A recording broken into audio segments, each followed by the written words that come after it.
Air France Flight 8969, 1994.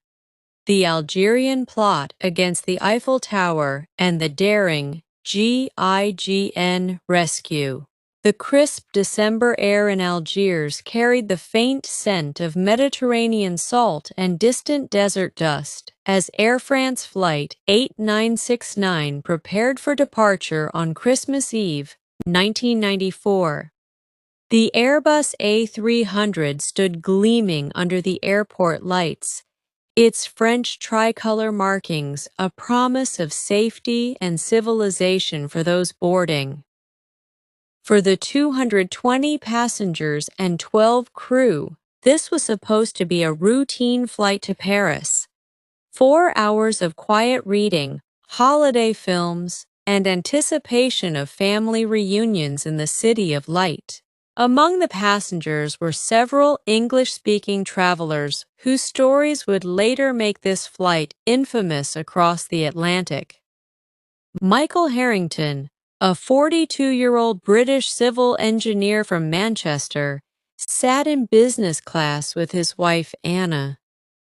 They had been in Algeria for a UN-backed infrastructure project and were eager to return home for Christmas with their 2 children.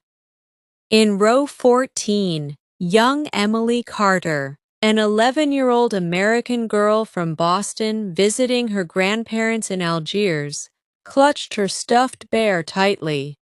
Her mother, Catherine, a freelance journalist, sat beside her, chatting in fluent French with the flight attendant. Sarah Thompson, a graceful 34-year-old flight attendant born in London but now based in Paris, moved down the aisle with practiced ease.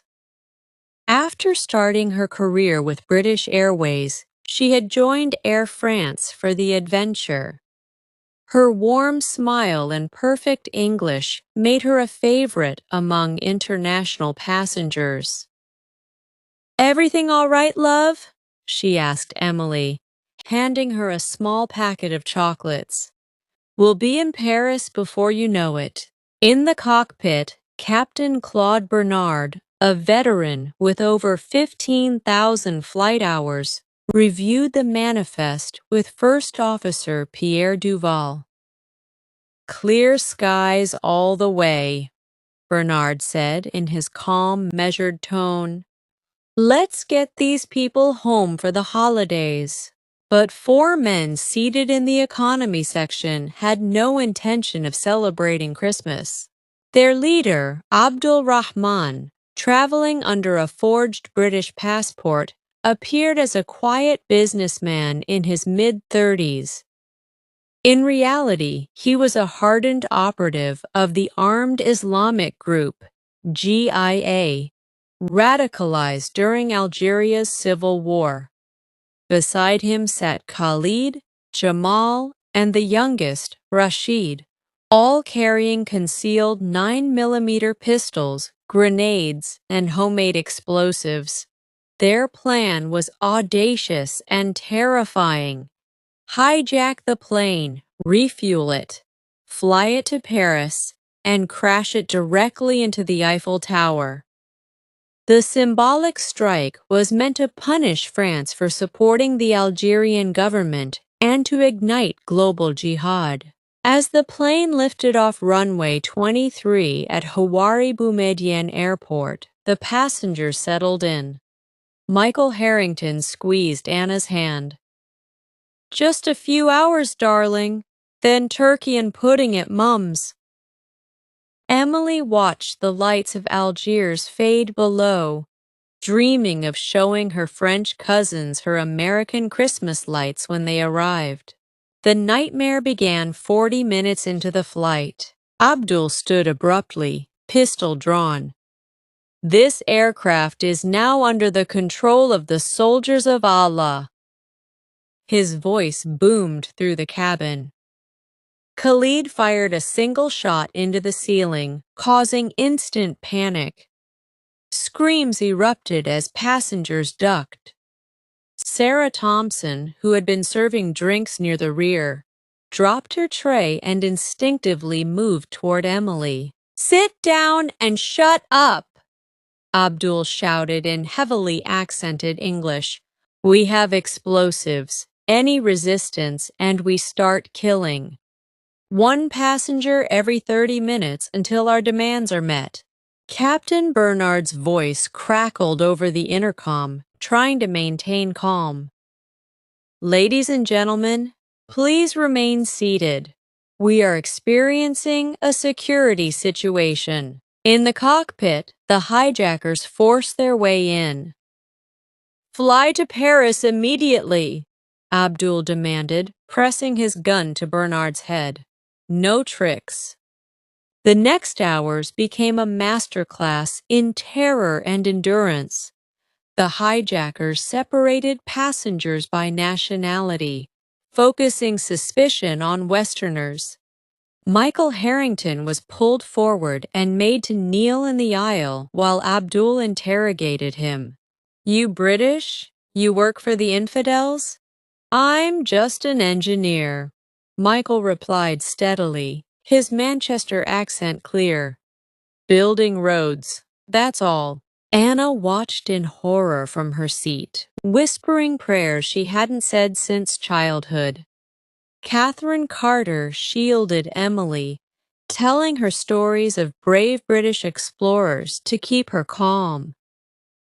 Sarah Thompson moved carefully between seats, offering water and quiet words of encouragement. "Help is coming," she whispered to a group of British tourists. "The French are very good at this sort of thing. Stay strong." Negotiations began through radio. The hijackers demanded the release of imprisoned GIA members in France and massive amounts of fuel. French authorities, now fully alerted, played for time. President François Mitterrand convened an emergency meeting. Intelligence services confirmed the worst. Intercepted communications revealed the Eiffel Tower as the target. The plane, fully fueled, would become a massive guided missile capable of killing thousands on the ground during the busy holiday period. British MI6 and American CIA liaisons in Paris shared critical intelligence. A British passenger, Michael Harrington, managed to pass a scribbled note to Sarah during a bathroom escort. 4 men, guns and grenades. Eiffel Tower mentioned. Sarah risked everything to relay this information through coded radio messages. The plane was diverted to Marseille-Marignan Airport under the pretense of refueling. As it touched down on Boxing Day morning, the tarmac was surrounded by French security forces. The GIGN, France's elite counter-terrorism unit, was already in position. Commander Denis Favier, a battle-hardened officer who had trained with Britain's SAS, gathered his 30 best operators. "This is not a negotiation anymore," he told them in the command tent. "If that plane leaves for Paris, the Eiffel Tower falls. We assault at the first opportunity." Inside the aircraft, conditions deteriorated rapidly. The air was thick with fear and body odor. Food and water ran low. The hijackers executed 2 Algerian passengers they accused of spying, their bodies left visible as a warning. Young Rashid, barely 20, looked increasingly nervous, but Abdul kept him in line with threats of martyrdom. Michael Harrington, nursing a bruised face, whispered to Sarah during one of her careful passes, "If they move this plane, we're all dead. Tell them outside. We need action soon." Sarah nodded, her London composure cracking only slightly. She had 2 young nieces waiting in England. The thought of never seeing them again fueled her resolve. The standoff stretched into the afternoon. GIGN operators studied blueprints of the Airbus A300. They practiced breaching in a nearby hangar, timing every second. Snipers from the French gendarmerie took positions on nearby buildings. British and American observers watched tensely from the command center. At 5:17 p.m., after 54 grueling hours, the green light was given. The assault began with surgical precision. Two GINN operators disguised as airport staff approached the rear stairs. Explosive charges on emergency doors detonated simultaneously. Boom! Creating multiple entry points. Flashbang grenades lit up the cabin like lightning, disorienting the hijackers. Go, go, go! Commander Favier's voice roared through headsets. Black-clad operators poured in from multiple directions. MP-5 submachine guns barked with controlled bursts. Abdul was hit multiple times as he tried to reach the cockpit controls. Khalid fired wildly, wounding two passengers before a precise shot from a GINN sniper dropped him. Jamal fought hand-to-hand with two operators in the galley before being subdued. Young Rashid dropped his weapon and surrendered, sobbing. The entire operation lasted under 7 minutes. Smoke filled the cabin as commandos shouted in French and English, GIGN! You are safe! Stay down! Hands on heads! Sarah Thompson threw herself over Emily Carter as bullets whizzed. Michael Harrington, despite a gunshot wound to his left shoulder, helped drag an injured elderly British woman to safety. Catherine Carter cried tears of relief, holding her daughter tight. When the smoke cleared, the scene was one of controlled chaos. Paramedics rushed aboard. The 4 hijackers were neutralized, 3 dead, 1 captured. 13 hostages had lost their lives during the long ordeal, but 229 souls were saved. The Airbus A300 would never reach Paris. The Eiffel Tower remained illuminated that night, a shining beacon of defiance. As passengers disembarked into the Marseille night, families embraced under bright airport lights. Michael and Anna Harrington hugged each other fiercely. Emily Carter looked up at Sarah Thompson and said, "You're my angel, Miss Sarah." Like in the Christmas stories, news spread rapidly across the English-speaking world. BBC and CNN carried live reports. In London, families of British passengers gathered at airports. In Boston, Catherine Carter's colleagues prepared a hero's welcome. President Bill Clinton praised the French operation and the cooperation between Western intelligence agencies. In the weeks that followed, investigations revealed the full scope of the plot. The GIA had planned the Eiffel Tower strike meticulously, studying flight paths and tower vulnerabilities. The successful rescue became a textbook example studied by special forces worldwide, including Britain's SAS and America's Delta Force. Captain Claude Bernard and First Officer Duval received France's Legion of Honor. Sarah Thompson was awarded the Order of the British Empire for her extraordinary courage. Michael Harrington's quiet heroism earned him a commendation from the British government. Commander Denis Favier and his GIGN team were celebrated as national heroes. For the survivors, the trauma lingered. Support groups formed in London and Paris. Emily Carter wrote letters to Sarah for years afterward.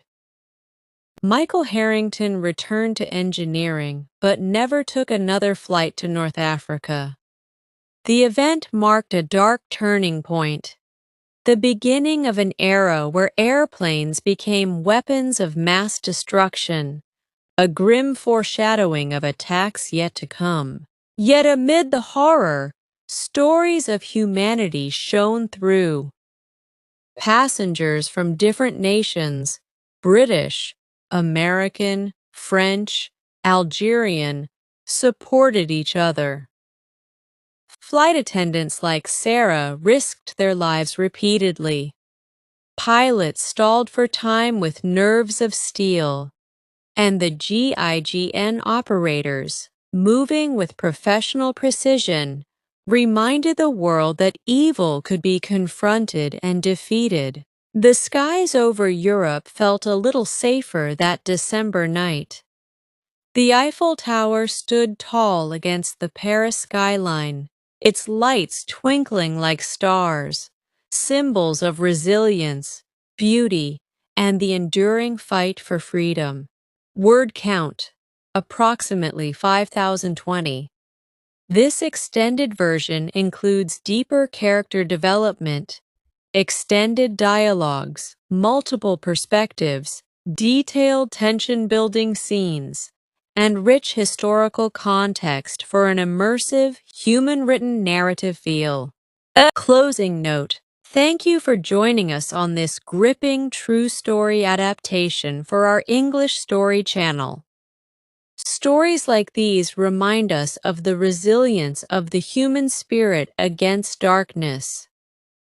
Good luck to all of you, and may we always value courage, freedom, and the heroes who protect us. If you enjoyed this story, stay tuned for more thrilling real-life dramas, historical adventures, and heroic tales. Be sure to like, comment, and subscribe to our channel for weekly uploads. Hit the notification bell so you never miss an episode. Your support keeps these stories alive. Until next time, stay safe, stay inspired. God bless.